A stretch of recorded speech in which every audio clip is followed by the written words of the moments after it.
If you want to run faster, then you need to improve your acceleration. This is something that's holding back over 90% of athletes is their first 10 to 20 yards, or what people call their acceleration speed. So in this video, I'm going to give you a full guide on how to train acceleration speed, quick first step, explosive start ability, give you exercises for every single drill I explain, and make sure that you leave this video understanding every single thing you need to know to have a fast acceleration. Welcome to the Art of Acceleration. This is a full guide on how to develop acceleration speed for athletes. In this guide, you will learn why acceleration is the most important athletic trait to train, how to train acceleration optimally, no old school, outdated methods. So this is going to be very scientifically based.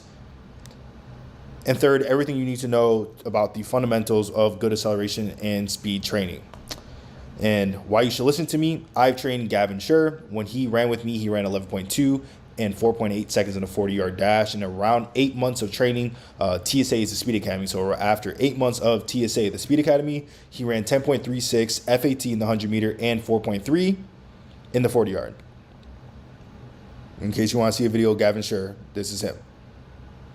I've also trained Jalen Gee. He has started 11.4 100 meter and 4.9 40-yard with me. And then after around a year of training in TSA, which is the Speed Academy, he ran 10.55 100 meter and 4.4 seconds in the 40-yard after about 4 to 8 months or a year of training. This is Jalen running college track and field. I've also trained Division I soccer players, and I help them run faster. So here's just a little exercise. All these guys are Division I athletes in Illinois for soccer. Who even is Just Jamari? So why should I be able to talk about this? I've trained 10 guys who run sub-11 and 100 meter. For anyone who doesn't know, sub-11 in the 100 meter is pretty fast. It's usually around sub 4.5 in the 40-yard. And for people who think sub-11 is slow, that's only because you're looking at the Olympic level. Olympic level is top 0.001% of the population. And sub-11, you're already top 5% in the entire world. So yes, you are an elite athlete if you can run, I'd probably say around sub 11.2. I've trained 2 guys who run 10.36 and 10.5 in 100 meter. I actually have another guy who ran 10.2. I just did not put him in the slide, just for personal reasons. Not everyone wants to be shared.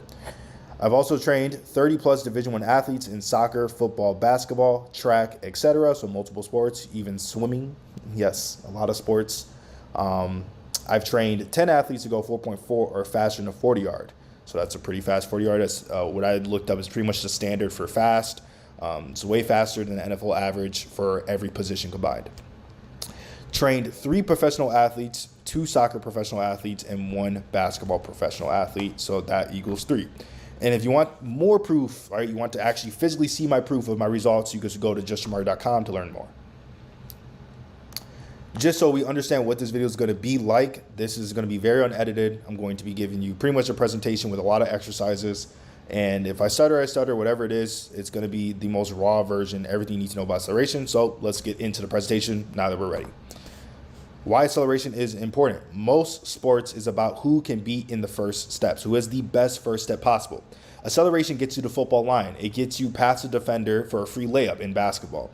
It gets you the 100 meter, 200 meter, and 400 meter win, and is the most exciting factor in good athletes for most sports. Speed is the foundation to change direction, to vertical jump, and to everything that starts with first 2 steps of acceleration speed, right? So here's an example. If you're trying to do a crossover, right, you have Allen Iverson trying to cross over Michael Jordan, you have to push into a step to sell the direction you have to go. That way you can change directions. This is why acceleration is important. If you're not fast and they don't respect you, then you pushing one direction is not going to make them budge so you can get the crossover off. Here in football, this is a wide receiver release stance. And what is this? An acceleration 40-yard 2-point stance, right? You have to be able to explode. You have to be able to sell each direction, be able to change directions quickly. And that all starts with you being able to explode forward to make your defender actually have to guess if you're going to blow past them, or have to respect you if you're going to blow past them or change directions. This is Christian Coleman, the fastest starter probably of all time. And it's just an example of really good acceleration. This is Usain Bolt using sled sprints. I'm going to be talking about resistance sprints a ton in this video. I'll probably eventually talk about the type of resistance you could use if you don't have sled. There is 1,000 variations, but this is Usain Bolt using sled resistance because he needs acceleration, and no, he did not have better acceleration speed. There's 2 types of acceleration. There's early acceleration, which is 0 to 15 yards. Some people might say 0 to 5. I'm perfectly cool with that too. It's pretty much your quick first step, your quickness, your blow by power, your overall power, your explosiveness. That's that look when you are really good in early acceleration. You look quick, you look powerful, you look very explosive. But if you have really good late acceleration, this also looks very quick. This kind of looks like fast feet, really fast turnover. So the feet are cycling through very fast. Usually these people who are good at late acceleration have very pretty form, or they have a good transition phase, which is what you would call it in track and field.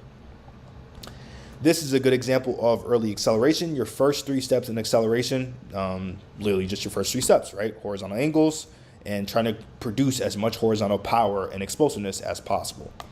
And this is a late acceleration. This is more of that turnover speed. So yes, you are still in acceleration angle, but it's not as much power. It's more of that thigh angular velocity. You're trying to cycle through the leg as fast as possible. You're not going to be having low heel recovery or toe dragging around this area of your acceleration.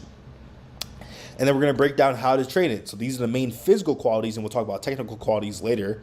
But for physical qualities, we have early acceleration, which is sprint variations, horizontal plyometrics, and full range of motion lifting. And there's other ways to train physical qualities that also improve early acceleration and late acceleration, but we're just going to be talking about these for this video. There might be a couple more that I might not state, but it's honestly perfectly okay. You'll get the most gains from this. Late acceleration is going to be specific sprint variations, repeat plyometrics, and elastic-based training. I'm going to cover all 3 of these in early and late acceleration. So early acceleration is all about horizontal force. How much force can you produce in a horizontal angle? So for you guys to understand what horizontal is, horizontal, if you look at my mouse right here, is left to right. Vertical is up to down. You can't perfectly go left to right out the blocks. You can't perfectly go forward, throwing your shoulders, this shoulder cap right here. You can't perfectly throw it forward, but you can perfectly throw it probably around 45 degrees or under. And we're going to talk about technique later, but that is horizontal, right? Anything where we're trying to produce force to move our body forward, and a horizontal angle is probably going to be something called horizontal force.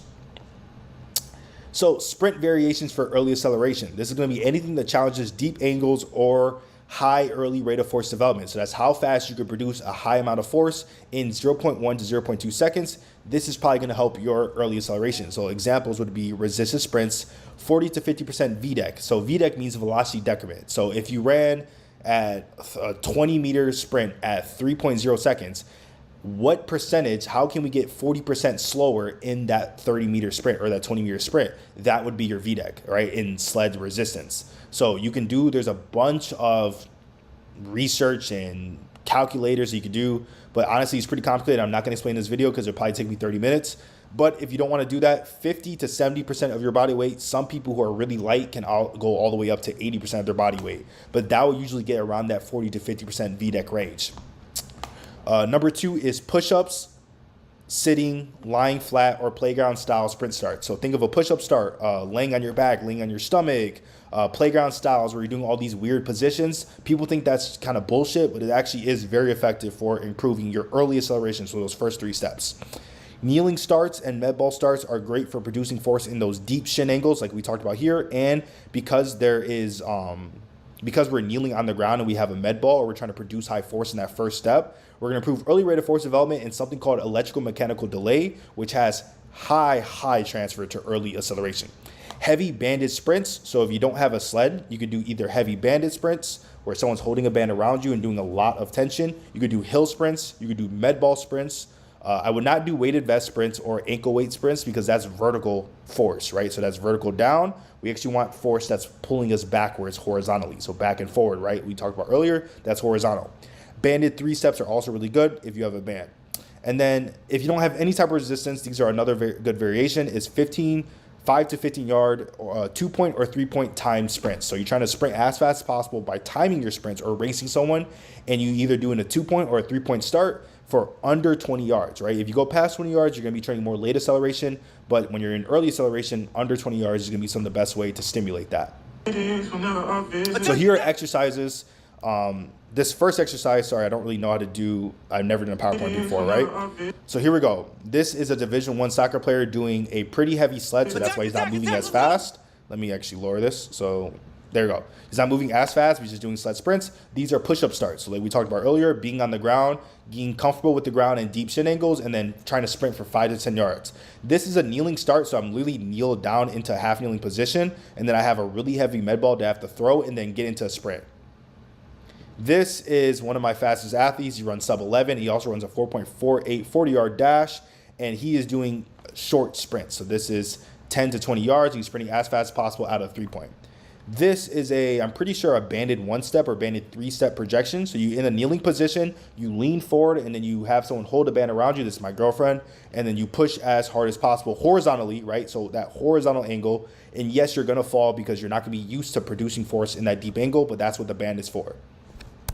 So that's all the exercises we explained here. That's all the exercises we explained here for sprint variations. Now we're going to go into horizontal plyometrics. So these are early acceleration-based plyometrics. The goal is to produce high amount of force at fast speeds in a horizontal angle or orientation. There are some exceptions, right? There's stuff like def jumps and drop jumps that also improve acceleration, and they're more vertical-based plyometrics, but you're going to get a ton of great gains from these type of plyometrics, right? So number one, broad jumps, banded broad jumps, single leg broad jumps. These are big staples for your improvement. Deep tier plyometrics. Think of a heel elevated oscillation deep squat jump, right? So you're honestly doing a jump like a 50 to 70% max height jump, but then you're actually bouncing into that full range of motion like a deep squat. That's pretty counterproductive. Most people think you do jump squats from a core squat position, but this is specifically for early acceleration. I should have a video on that too because it is a little complicated. Single leg bounding and hopping, great. People think that because you're on one leg and you're doing bounds on one leg that it's more transferable to max velocity. But because you're on one leg, it actually takes longer to get off the ground because it's more difficult, right, on the joints. So the ground contact times are going to be slower, which makes it more muscle dominant. And since it's more muscle dominant, it has more transfer to early acceleration and just overall acceleration in general, right? Jumps for distance, thinks bounds or broad jumps for distance where you're actually trying to cover distance. So a lot of people do bounding where they're trying to get up. They're trying to bound up as high as possible. But this, we're actually trying to cover as much distance with every single step.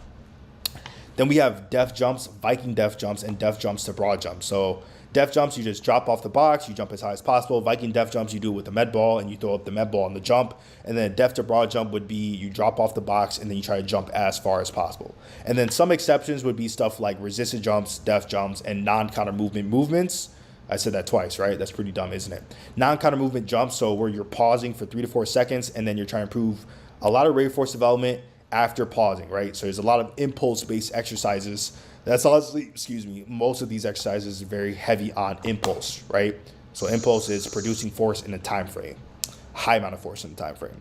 So here's an example of a broad jump. This should be a triple broad jump, right?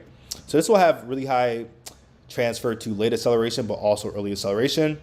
Here's another example of a standing quintuple jump. So this is bounding for distance, where you're jumping off one leg and covering distance, very similar to a broad jump, but then you're landing and then measuring it and trying to repeat that.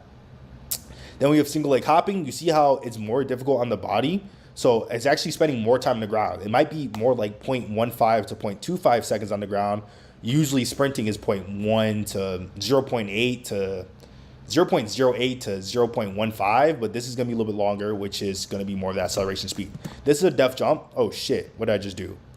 So that's a single leg hop or a single leg bound. This is a def jump, so we're trying to go for max height. I didn't really jump that high, it was just more of a demonstration, but yeah, that's a def jump. And then this is like a deep tier plyometric where we're going to a full range of motion, and you don't really have to call it plyometric, but still, you're jumping, right? So in a full range of motion and just kind of oscillating through that range of motion that you're being given, right? Now that we covered early acceleration plyometric exercise, let's talk about lifting. How do we lift for early acceleration, first 5 steps? The goal is to develop strength on a single leg mainly. Sprinting is always on one leg. We have to remember that. So overcoming or yielding isometrics have huge transfer to your first 5 yards and rate of force development / strength. This is a study that was done by Cal Dietz, I believe, where he tested isometric training, eccentric training, and concentric training. Most people would think that your first 5 steps is purely concentric, but actually your isometric strength had a high transfer to your first 5 yards, right? So check that out. See if you need more isometric strength in your training to improve your first 5 yards. Then rear foot elevated split squat is the #1 lift for acceleration and overall speed. It's glute dominant. It's on one leg. You can overload it. There's just so many benefits. It's joint angle specific. You can make it velocity specific. You can make it quarter squat, half squat, full range of motion, extreme ranges of motion, right? It's just the best lift. It's hard for me to change my mind. That is in my opinion. If you think it's something else, whatever, right? Heel elevated front squat or goblet squat or heel elevated back squat. I would not do a regular back squat for athletes. I would do heel elevated always. And in general, I would kind of skip the back squat for a goblet squat or a rear foot elevated. Those are my two favorite. And this is for general strength, so don't look for transfer here. This is just for beginners who need it, right? Trap bar deadlift or half squats, pause squats or high pulls. This improves explosive strength. This improves something called impulse, right? We're trying to produce force in a specific time frame that is high amount or rate of force development. All of these is where you're pausing and then you're trying to produce high amount of force, drive the bar as fast as possible, and we're going to improve our speed generally, right? It's not going to have direct transfer, but it will help aspects of our speed training outside of just sprinting alone, right? Seated calf raise and single leg calf raise, lower limb strength. There is some studies, I don't know how accurate it is, but I have been looking into it recently, that your first 5 yards has hip power and plantar flexion power, right? So how strong your calves are and how strong your hips are, your glutes and hamstrings and quads and everything, right? And 61% in some of these researches, right? You don't have to take my word for it, but 61% of your first 5 yard speed, so how fast you can cover first 5 yards, has to do with plantar flexion power. So how strong your calves are. That's seated calf raise, that's single leg calf raise, and that's plyometrics. I'm just saying, hey, look into it. Overcoming calf isometrics are also pretty good for that too. Look into it. I just learned about this recently, and I just wanted to squeeze it. Even if that isn't true, the calves are still really important, but 61% is a big amount. So you have weak calves, that might be a big reason why your acceleration is slow. Right here, squeeze it. Here's a glute dominant lift. This is the overcoming glute isometric, where you're trying to push as hard as possible into something. This is a rear foot elevated split squat. Usually you would have like not the toes bent, and you have it like under one of those type of like, I don't even know what they're called, but pretty much like a rear foot elevated pad. And then you would go through a bigger range of motion, like what I'm doing right here. Not what I'm doing right here, but this is very similar. Even a split squat works too if you can't do a rear foot elevated. But yeah, pushing heavy weight. I think this right here is around 275, right? So boom, maybe 250. I don't know. Trap bar deadlift. Not a lot of weight, but still producing force. So you see where I'm at in this position. This is a half squat position. Very similar to acceleration, early acceleration specifically, right? Then we have single leg calf raise. You can do barbell, dumbbell, Smith machine, whatever feels safest to you. Usually I like to put one leg onto like some type of step so you have more stability. Our goal is not to train force production with stability. In the research, when you have less stability, you produce less force because your brain does not feel safe. Your brain needs to feel safe, so that means we do our stability exercises on the side and our force production exercises on the side. We do not combine force production and stability ever, right? Do you do your sprint training on a Bosu ball? No. There's a reason why you don't do that. You do sprint training on flat grass, on a track, so you can get as fast as possible. That's what all the best coaches say. There's a reason for that. Is because we want stability, right? Now, sprint variations for late acceleration. The goal here is 45-degree angles and try to hold that angle for as long as possible, because after the first 5 steps, a lot of people like to stand straight up. But if we can hold that 45-degree angle for 10 to 20 yards, we're probably going to be faster. Then we want lighter loads and higher peak powers, right? So we hit peak power when we do our really heavy sleds, that 40 to 50% VDEC. That is the best way to train optimal power. I didn't mention that earlier. If you want to train power, which is strength stimulus, right? Remember, power is also strength. It's not velocities. You're not going to have direct impact to speed. But if you want to train optimal power, then higher peak powers would be with 40, 50%. But if we want more speed strength stimulus, then 20 to 30% VDEC or 25 to 50% body weight resistant sleds are going to be the best thing. So this is usually where people, this is the money, right? This is what all the track coaches say. You go either 10 to 20% or 25 to 30%. You never go above 40, right? That's the thing you've always heard. This is that fundamental, right? You're always going to hear this. You're always going to see this. 25 to 40-ish% body weight or 20 to 30% VDEC is going to be really good for just the sprints on speed strength, or you want higher transfer to your sprint speed. 2 or 3 point starts for 20 to 30 yards. So yes, we're trying to lengthen the distance, sprint a little bit farther out. Drop in sprint, so that's kind of like a jog into a sprint for 10 to 30 yards. 10-yard fly sprints can also help late acceleration. People think that max velocity improvement only improves max velocity. No, you do have some that carry over into acceleration as well, but also acceleration sets up your max velocity, so it's kind of like a little mixture, right? Light to medium banded sprints, parachutes, hill sprints, anything resistance. Now, if we can not do parachutes, that'd be awesome, right? But if you have no form of resistance, you have no hill, no one can hold a band around you, you have no way to get a sled, you can't put books into your backpack or water into your backpack and then put some type of thing to wrap around your hip, like you can't figure out anything and all you have is a parachute, then fine. But parachutes is probably the worst way of resistance in general, right? I don't recommend it, but if you have no choice, then I guess I do recommend it, whatever, right? But please look into other ways. There are thousands of ways to do a resistance sled, usually with backpacks. I've seen a lot of really creative ways with backpacks. So here's a resistance sled sprint. This is a little bit lighter now. I think this is probably 40% of my body weight. So there you go, right?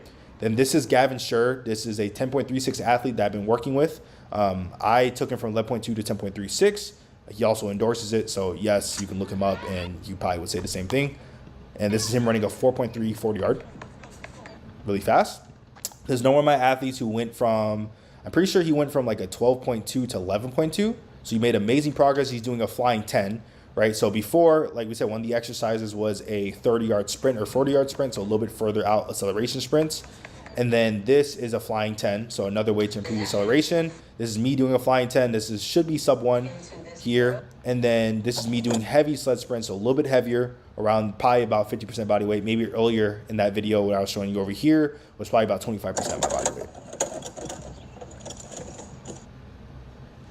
All right, now let's talk about repeat plyometrics for late acceleration. The goal is to challenge the stretch shortening cycle and produce high force. So we need to be able to accept force at fast speeds and produce high force at fast speeds for late acceleration. It's not the same thing as max velocity, right? So this is going to be triple broad jumps, standing quintuple jumps, banded triple broad jumps, high intent bounds, straight leg bounds, speed bounding, light resisted bounds, repeated jumps, pogos, squat jumps, resisted pogos, jumps, band assisted jumps, drop jumps, speed def jumps to targets. All this type of stuff is repeat jumps, repeat horizontal jumping, repeat vertical jumping, repeat single leg jumping, bounding, repeats, right? Remember the word repeat, plyometrics, for distance, for height, for a lot of different type of things. So I'm not going to over explain it. Let's get straight into the videos, right? So here is a broad jump for distance. We're doing that triple, trying to jump as far as possible. The repeat section challenges the stretch shortening cycle more. This is the standing quintuple jump. So we also talked about this in early acceleration, but this is more of a late acceleration exercise. So yeah, we're trying to challenge stretch shortening cycle by doing it in a repeat fashion. Now this is a straight leg bound. I wish I could show you from the side because it'd be a way better, but we're trying to bounce off the ankle, right? Plantar flexion. This is a hurdle hop, one of the best plyometrics for max velocity and late acceleration, right? Here's a different version. So we're going to pop off this box and do a drop jump, and then pop back onto another box and do another drop jump into a repeat jump, right? So very, very intense, but is one of the best things to challenge stretch shortening cycle. Then we have resisted pogos, right? So this is 10 to 20% of your body weight, trying to jump as high as possible from the ankle, mainly no quad if possible, or not a lot of quad, right? Then we have assisted jumps. This isn't the best setup because the bar is too low, but you can hold onto a wall or do banded and just try to jump as high as possible while deloading your body weight about 20 to 50%. Then this is another drop jump variation. Now let's talk about elastic-based lifting. I made up this term to categorize my lifting, but I promise you it's not anything special or any type of gimmick tricks. The goal is to lift for power, joint angle specific, rate of force development, and early rate of force development, right? So for late acceleration, this is more power oriented. We're gonna be doing 40 to 60% body weight speed lifts. This is stuff like speed trap bar deadlifts, speed squats, speed split squats, or speed rear foot elevated squats. Then there's stuff like oscillation lifts. So we're doing rear foot elevated oscillations or front foot elevated oscillations or even oscillations of the calf. I'll show video demonstrations of all that.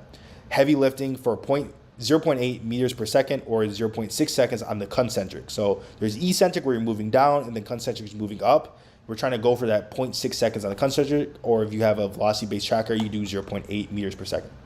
A little bit faster would be not to be too bad either. So if you can go 0.8 to 1.2 meters per second around that range, I actually prefer 1.0 to 1.2, but if you're trying to get a little more strength, then you could go 0.8. 0.8, and the lower you go is the heavier. Barbell step-ups, rear foot elevated split squats, heavy quarter squats, heavy single leg quarter squats, single leg calf raises, right?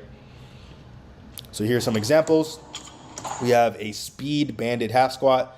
This is probably about 40% of my body weight with bands to have higher stress on the eccentric, so a fast eccentric. This is going to overload something called the amortization phase of the stretch shortening cycle, and you're trying to teach your body how to reverse out of that as fast as possible. There's a trap bar deadlift. This is that 0.8 meters per second, 0.6 second type of lift, where the concentric is about 0.6 seconds. You're trying to lift as fast as possible, right?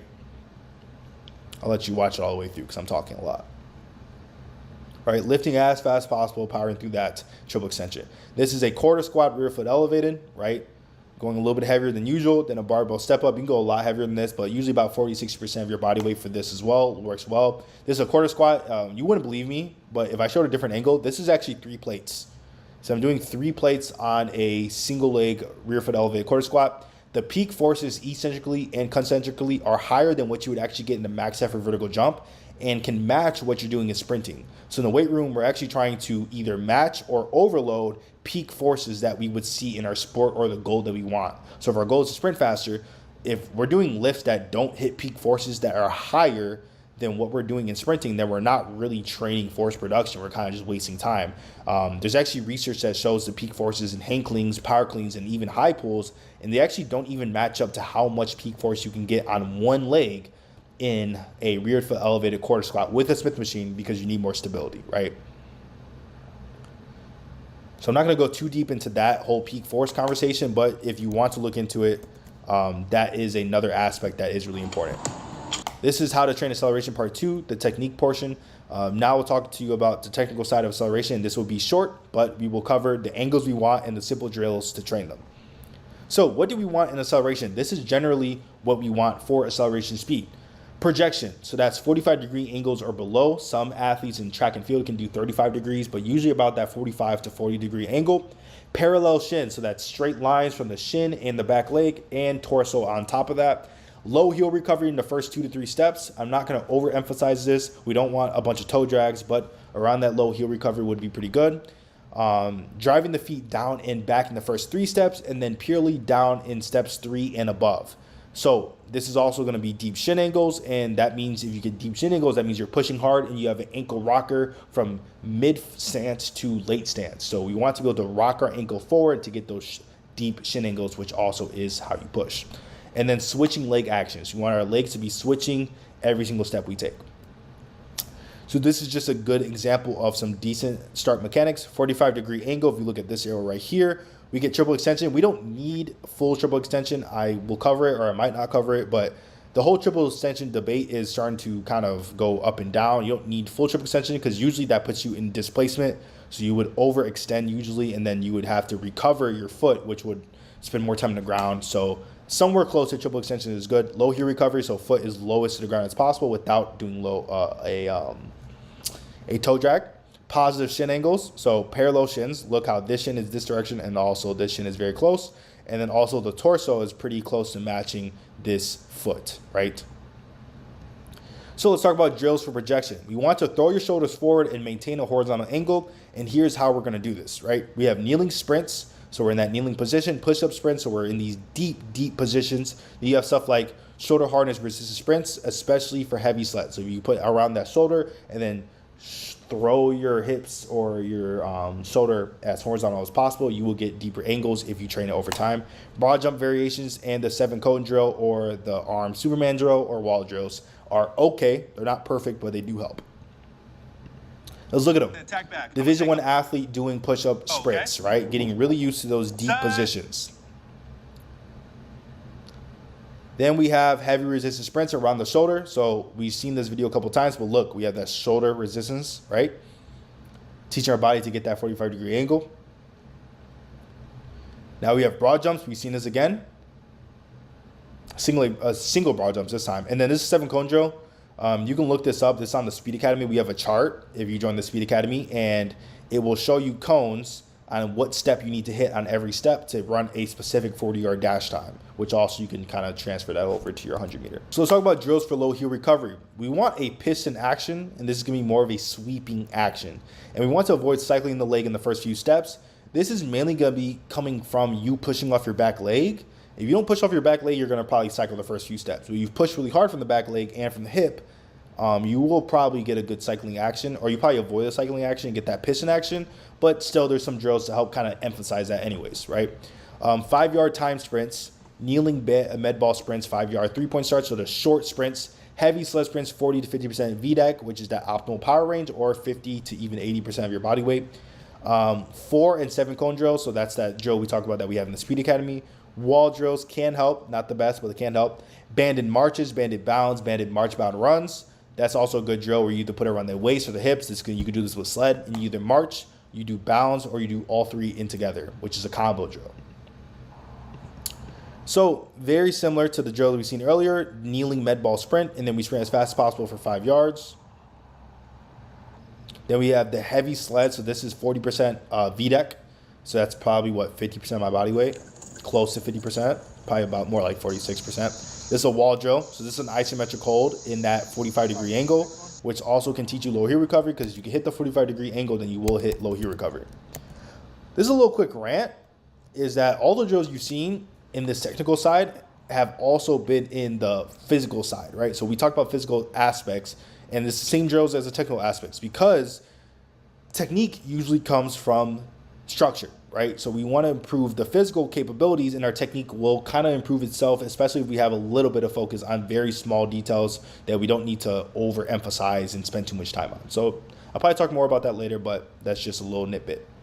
The goal for drills for leg action, right? The goal, pretty much land under your center mass, right? And either center mass or a little bit forward. As long as we're not loading in front of our center mass, which means we're casting out, we can land a little bit in front, but we shouldn't be loading in front of our center mass. When we load, we should be pretty much directly under our center mass. But on touchdown, some people just can't hit it, right? You can hit it usually, but some people might hit directly in front or a little bit in front.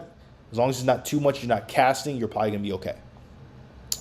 So stuff like switches, triple switches, bounds, resisted A marches, resisted A bounds, resisted switches, resisted sprints, 25 to 70% body weight will teach this. It's a big range, because honestly, anything that's a good resistance will probably teach this. Time sprints that are short, so under 40 yards. Wicked sprints can even teach leg action, so teach the ability to switch, which can transfer over to acceleration, even though it's more of a max velocity drill, and then 4 and 7 cone drills, right? So here's a switch.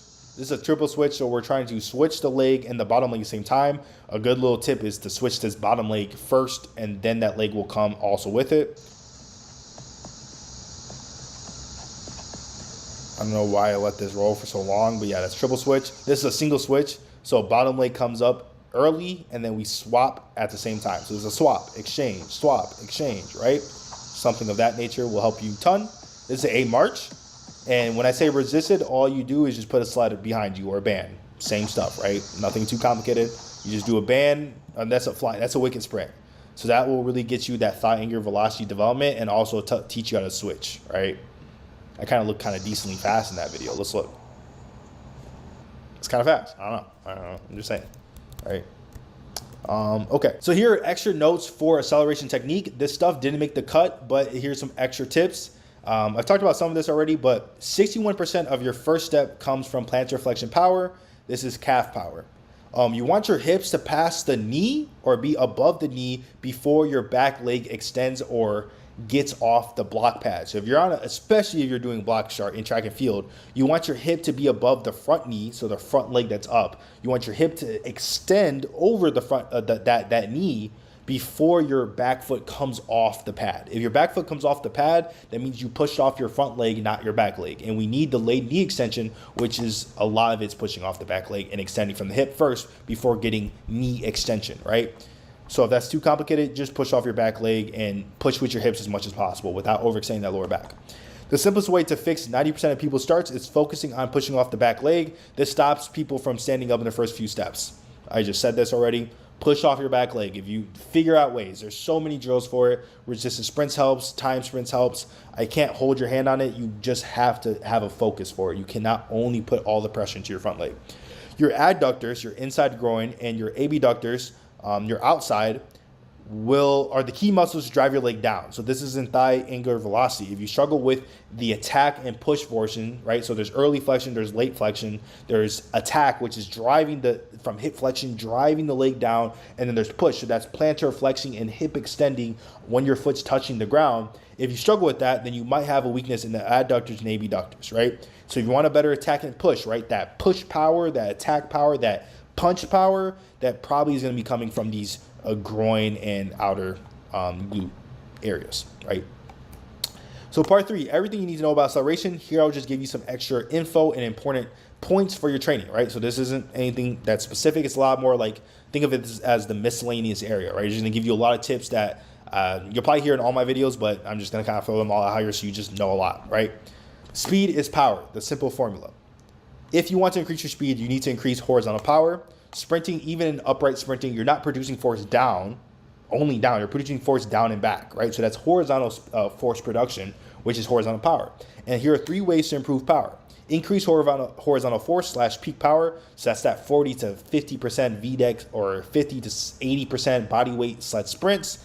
Increase speed strength or increase velocity. You can do this with resistance sprints. You can do this with plyometrics. You can do this with just body weight time sprints, right? The good old fashioned stuff, or racing sprints. But that is the simple formula for power. I have a full video on power itself that breaks down these 3 tips. The number one key for increasing horizontal force is peak power. The easiest way to increase horizontal force is resistance sprints. You do 50 to 60%, or it should be 40 to 50%. This might be a typo. VDEC in the research is the best way to improve horizontal force and overload peak power. Remember, we're just trying to hit forces that we can't normally hit in bodyweight sprints, because you actually only get, I believe it's 0.3 seconds of peak power in a regular sprint, an intermediate to novice athlete. So beginner to intermediate athletes only get peak power in under a second. So if you're not an advanced athlete, you're not training peak power by just sprinting, right? The only way you can overload it is by doing some type of resistance sprint with sleds or even hills, right? Or banded stuff. 50 to 70% of your body weight loaded sprints. So like I said, I kind of messed up some of this typing. It can be 40 to 60% VDEC or 50 to 80% body weight, just heads up. If you can't do this, then do hill sprints, parachute sprints. Once again, I don't recommend this. Or heavy banded sprints can also work. Not the best stimulus, but can work. Here is Jalen G. He went from a 4.8 to a 4.4 second 40 yard doing TSA, which is the Speed Academy, doing sled sprints from the Speed Academy. I program sled sprints, plyometrics, and strength training all into one workout. I do 3 workouts a week. Actually, it's 5 workouts, lower body, upper body. And then we progress that for months and months and months for 12 months straight. That's the Speed Academy. And he went from a 4.8 to a 4.4 doing that speed program. The number one key to increasing speed strength is very simple. It has high transfer to your speed and acceleration. It's speed strength. So that is really important. You need speed strength. Everyone needs speed strength. That is the golden metric for speed training, if that makes sense. So 15 to 30% VDEC or 15 to 40% body weight sprints, sled sprints, will be optimal for developing speed strength. And in lifting, you should be doing 40 to 60% of your body weight in squat and deadlift variations, even calf raise variations. There's obviously 1,000 different variations or ways to train speed strength, like Olympic lifting variations. But either way, general recommendations for increasing speed strength is going to be the highest transfer you have to your sprint speed, right? You will see this tomorrow. You'll see this instantly almost, in a sense, once you adapt to the stimulus. This type of sled sprint should be trained 1 to 2 times per week. This athlete went from 11.2 to 10.8 in the 100 meter and ran 4.48 seconds in 40 yard with the Speed Academy, focusing on mainly speed strength. So when we hit the phase of speed strength, I believe that's phase 4 through 6. We focused on speed strength mainly in phase 4 through 6 of the Speed Academy, and he ended up running a 10.8 in an actual meet. And then he also ran a 4.48 in the 40 yard, right? So pretty fast guy, really consistent, and I'm very proud of him. And he did that with the Speed Academy. The number one key to velocity, there are 2 simple ways to train velocity. Flying 10s are some of the best ways to train and improve upright sprint speed, which is max velocity. And second place is the 40-yard time sprints. If you do this and you're timing or racing someone often with high rests, you will just get faster. This is the highest transfer to your sprint speed. There is no amount of loading that will have direct transfer, completely direct improvement to your speed besides max velocity sprint training. And you're also going to improve your reactive strength index, which hopefully I talk about in this thing, but either way, your RSI is really important for your sprint speed. So yes, flying 10s, flying 20s, flying 30s, low sets, low reps. You're not doing 10 reps. You're doing 2 to 4 reps, even 2 to 6 reps at most of 40-yard sprints or flying 10s, and that will be the best way to improve velocity. There is no other way, all right? I'm sorry. If you think that's a hot take, you just need to learn more about sprint training. There simply is not a better way to improve max velocity over some of these variations. Also, don't underrate or underrate 10 to 15% bodyweight sprints. This is very popular by the LSU track team, which is a Division I team that only does 10 to 20% bodyweight sprints. I don't even think they go above 10%. So you go very, very light. That's 5 to 15 pounds usually, and you usually do this about 1 to 2 times per week. This is Gavin. He went from 11.26 to 10.36 in the 100 meter and I think he ran a 4.8 with me, and then eventually ran a 4.36 in a 40 yard, doing the Speed Academy flying 30-yard sprint drill. So in the Speed Academy, eventually we build up to flying 30 sprints, And once I had him on these, he ended up running 10.36. And obviously he improved over the year, but this is one of the highest stimulus exercises I had him do, right? And he's obviously one of the fastest people in the world doing that, right? There's not a lot of people in the world you'll find that can run under 10.5. Another tip, to get fast, you need to sprint. At the end of the day, if you're complaining that you're not fast, you're not sprinting 1 to 2 times per week, you can't complain why you're not fast. In the Speed Academy, we actually sprint 2 to 3 times per week, but you need to get faster by sprinting and racing people and timing yourself. If you're sprinting and you're just focusing on your technique and you're not actually clearing your mind and timing yourself and trying to improve that time, and you're not trying to race someone, then you're not going to get faster. And here's another tip. The second you hit a PR in a sprint practice, you improve. Even if it's 0.01 seconds, the workout is done. You gain nothing, literally nothing from doing more sets, right? You're only having the risk of fatigue and the risk of injury, right? And we don't want fatigue. We want to be as fresh as possible. This is not a cardio game. This is not an endurance game. When we're trying to improve raw speed, it is purely peak outputs, and then we stop, and then we rest a lot, and then we repeat it again. It's very boring, and we are not going to go past the PR. Maybe you could do your plyometrics and lifting, but let's say you have 6 sets of 20-yard sprints, and you time your 20-yard sprint, and you PR by you go from a 2.6 to a 2.58, you're done. The practice is done. You got what you wanted. Go ahead and do your plyometrics and your lifting and leave, or just go home, right? You do not want to push past your PRs. That is the best way to make sure that you're not getting overly fatigued for your sprint training. If you want to be fast, you have to do fast stuff.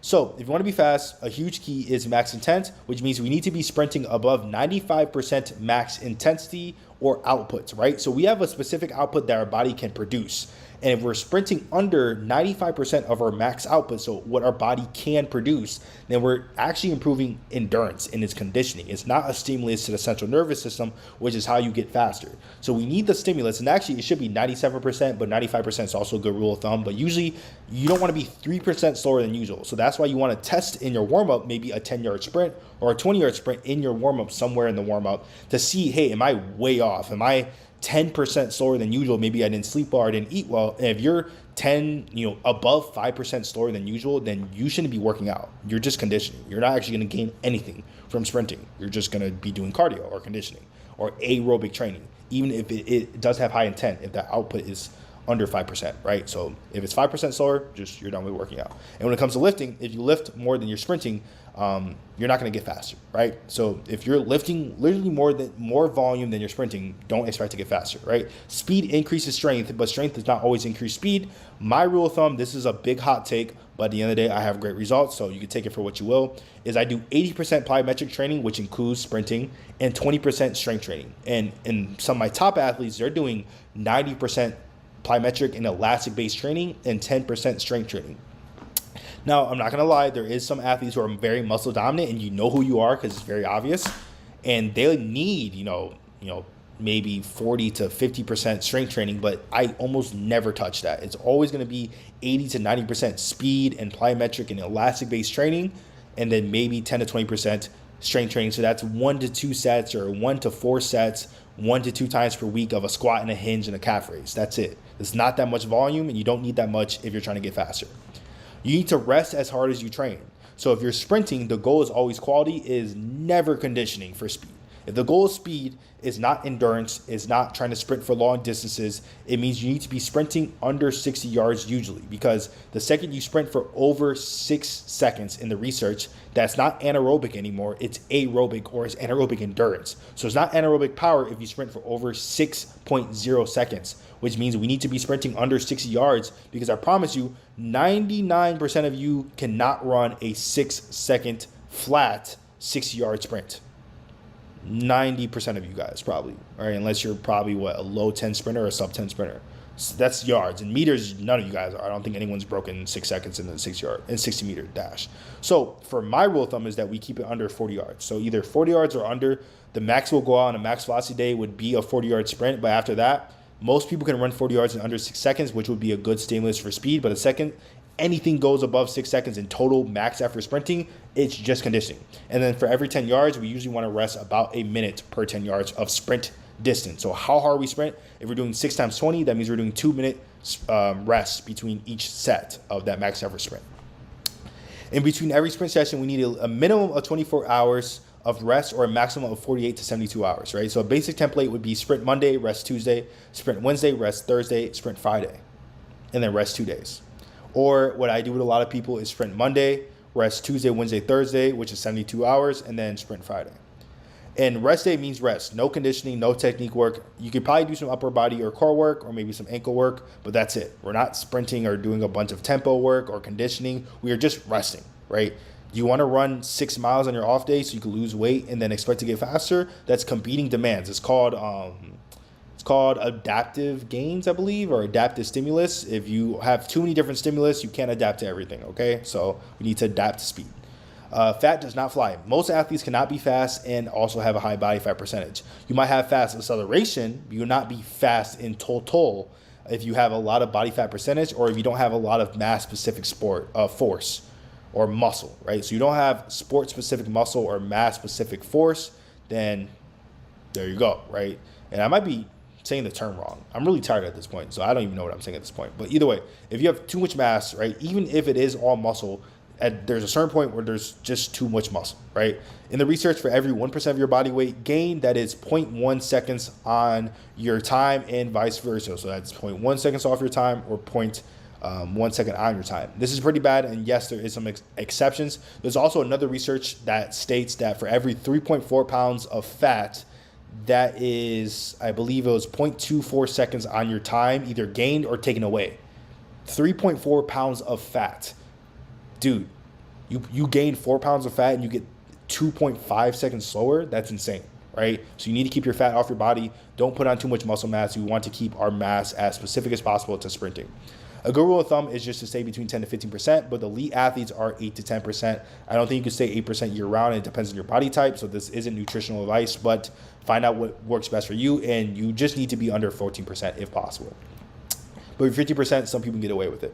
Strong plantar flexion equals fast acceleration. Earlier I mentioned 61% of your first step speed comes from the calf. That means we need to train two things, strength and impulse. Easy ways to train calf strength is single leg calf raise, soleus raise, and overcoming ankle isometrics. This is probably the number one exercise. And then easy impulse focused exercises would be light or medium resisted sprints, resisted bounds, resisted pogos, bounding, single leg hops, and hurdle hops, which I showed exercises of all of those, I'm pretty sure. Maybe not the resisted bounding, I think, but we should have shown all that sometime today. RSI is low. That means you'll be slow, right? So RSI is simply important. If your ankle is stiff while you're sprinting, then you're just going to be slow. If you get a 2.5 to 3.0 RSI, you'll probably be fine. But if you're below 2.0, then you need extensive plyometrics and calf strength training, especially in the soleus, at least 2 to 3 times per week. And if you're in around the 3.0 or above range, then high intensity plyometrics will give you the most benefits. If you're under 2.5 RSI, you should not be doing high intent plyometrics. So that's bounding, hurdle hops, sprinting, stuff like that. You can sprint because you need to sprint either way. But if you're above 2.5, then yes, you can do the intent stuff. But below that, you'll probably just get injuries or you're not going to get the gains because the ground contact times are going to be too slow, right? So you need stiff ankles, and this is a simple way to get it. So get faster the easy way. If you want me to do all this programming and all these exercises, put it all together for you on an online speed training program, I have something called the Speed Academy, or some people call it TSA. It is a 12-month speed program that increases your speed every single month, and it's progressed workouts, reps, and sets, strength training, and plyometric training, and everything you need to get faster. And if you don't increase your speed by 0.2 to 1.0 seconds in 1 to 6 months, I'll literally give your money back, right? You just email me. No risk at all. I'll just give you your money back. So click the link in the description and the pinned comment to join the Speed Academy today. If you keep looking, I probably have a little discount code for you if you want to join the Speed Academy for your first month.